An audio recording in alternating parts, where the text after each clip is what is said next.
Lesson 8, Introducing Lift. In the last lesson, we talked about reprogramming our negative belief system by creating new thought patterns that cancel out the old ones, similar to noise-canceling headphones. We need to figure out what our negative self-limiting beliefs are because we need to know what we want to change before we can change it. In this lesson, we're going to be introducing LIFT, the Love and Forgiveness Freedom Technique, which is the technique we'll use to actually do the healing and reprogramming. I developed this technique by standing on the shoulders of giants. Through study and inspiration, I have gathered true principles and a variety of healing modalities created and discovered by other people, and then I have organized them into the LIFT technique that I will be sharing with you. I have chosen this method for several reasons. First, I use this technique because it is powerful and effective. It works, and that matters. Second, this is something that a person can do by themselves in the comfort and privacy of their own home for free. I believe that healing is for everyone, not just for those who have money and good insurance. That doesn't mean that you won't need to reach out to healthcare professionals for additional assistance. We need other people, and we need the right tools for the job. And if those tools include outside help like medication, counseling, yoga, massage, energy work, coaching, or something else to heal, then please reach out to get the resources that you need. The Love and Forgiveness Freedom Technique makes use of several different modalities that you may not have seen before. So I'll briefly explain what they are and why we're using them. We'll be using visualization, eye movement, EFT tapping, solfeggio frequencies, essential oils, energy work, brain balance, and calling on a higher power. In the book, The Body Keeps the Score by Dr. Bessel van der Kolk, there is a section where he lists some of the techniques proven to be effective in healing trauma. I love that he lists several options. I love that there's more than one way to do things. I found it interesting that several of the effective techniques included in The Body Keeps the Score use visualization and role play. They use it because it works. It helps to get below the surface cognitive mind into the subconscious, where the change really takes place. Another method mentioned in The Body Keeps the Score is EMDR, which uses eye movement similar to what takes place during REM sleep. Moving the direction of our eyes accesses different parts of the brain, which assists in the healing process. In his book, Dr. van der Kolk says, it's not a mind thing, it's a brain thing. With the LIFT method, we will be doing a couple of different eye movements to access more parts of the brain. We're going to have our eyes follow in a circular pattern, going one way and then the other way. We're also going to follow a figure 8 pattern, like this. By moving our eyes in these different patterns, we access different parts of the brain. This helps us to make changes faster and more effectively. And speaking of the brain, another tool we'll be using is called brain balancing, which is used to balance the energy in the left and right hemispheres of the brain. The right hemisphere of the brain controls the left side of our body, and the left hemisphere controls the right side of our body. So we'll be positioning and using our bodies in such a way to activate and engage both sides. We'll also be using essential oils and solfeggio frequencies to engage different parts of our brains. Essential oils have many different healing properties.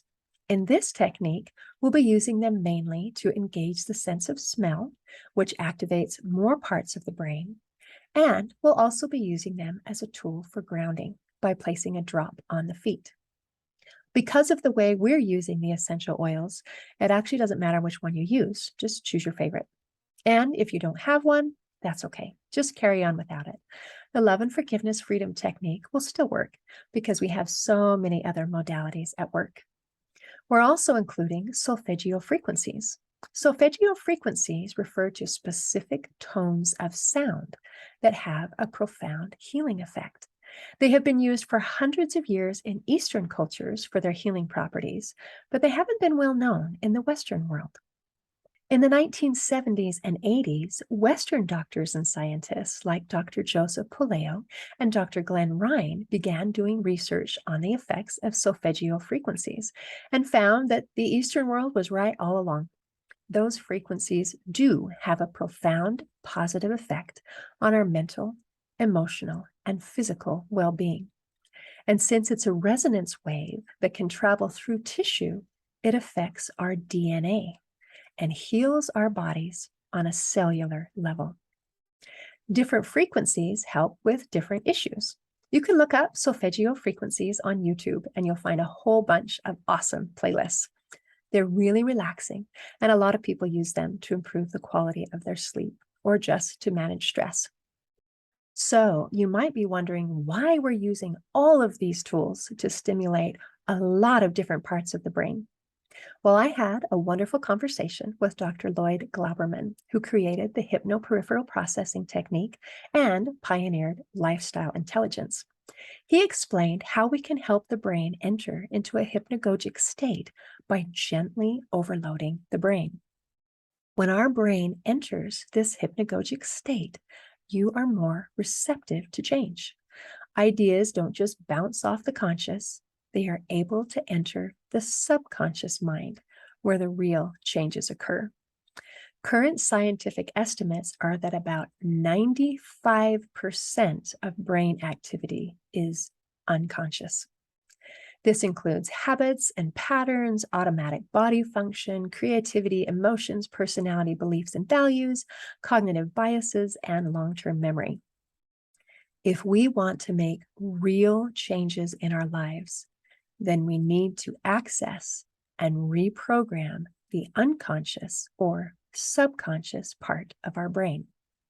And as Dr. Glauberman suggests, we'll be gently overloading the brain to enter that hypnagogic state to access the subconscious or unconscious mind.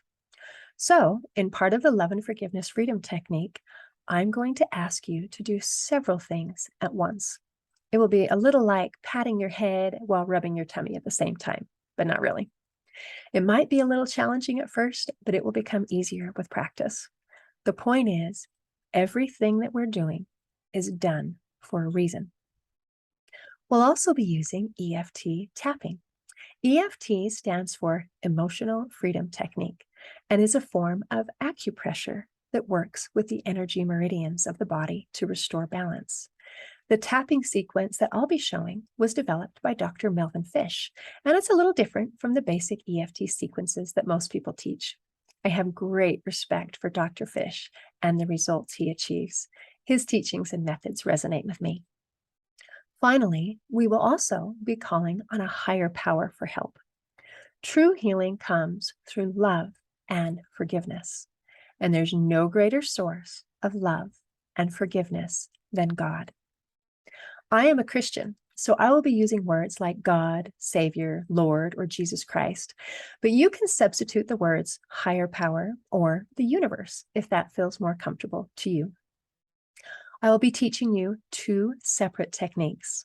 The first is a forgiveness and healing visualization, and the second is a process to reprogram our subconscious and infuse our bodies and minds with love.